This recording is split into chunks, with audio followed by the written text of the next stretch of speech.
Hi, welcome back to God Aware.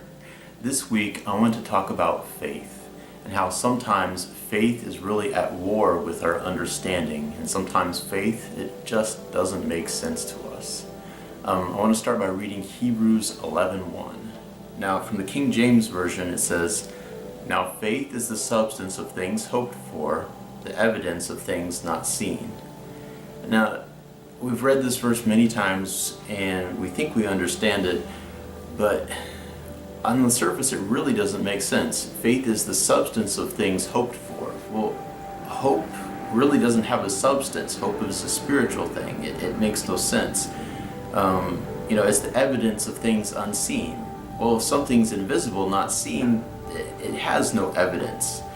So really the challenge for me this week is really discovering, where am I walking in faith and where am I walking in a need for understanding?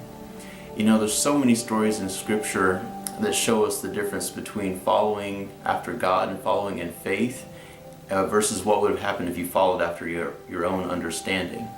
If we look at the story of Jericho, any contractor will tell you walking around a city 7 times and yelling isn't a good demolition plan, but it worked because they had faith in what God told them.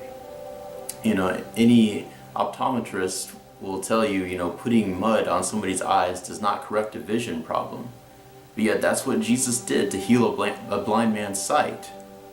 It doesn't add up that 2 fish and 5 loaves of bread should feed a whole crowd and have 12 baskets left over. It doesn't make any sense. It's hard to reconcile faith, with our own understanding of how things should work and how the world should work. Peter stepping out of the boat. Anybody who's been on a lake knows if you step out of a boat, you go for a swim, not a walk. But according to Peter's experience and Jesus' experience, faith made it possible for him to walk on water. So it's really almost opposed, whether you're believing in what God can do and faith in the supernatural realm and what is really naturally makes sense to you in your own understanding. Even Abraham, it's hard to express, for him when he was traveling to a place where God said, "I will take you to a place, that I will show you." Well, Abraham didn't know where he was going until he arrived in the promised land, or the land that God promised him, and God said, "Okay, now you're here." But that whole journey, if anybody Abraham had passed by had asked where you're going, he doesn't have an answer. And many times we don't have an adequate answer when we're following God. It doesn't make sense naturally. All we know is that we're following Him, and the results will prove whether we're walking in faith according to what He has called us to do or walking into our own understanding.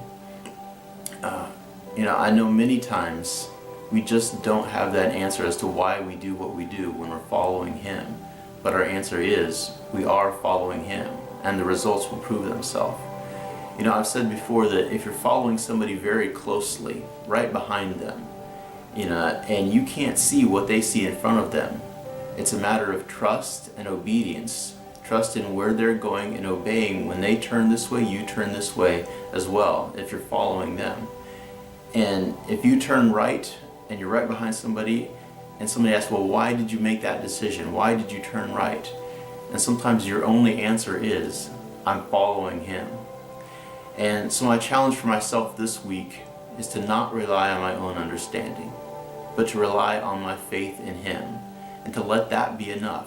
Not to know the end from the beginning, but to know that He is the end, He is the beginning, and if I'm following in Him, it will all work out for my good in the end. So that's my challenge this week, to trust in Him, to follow after faith, not follow after your own understanding, because sometimes faith just does not make sense. God bless.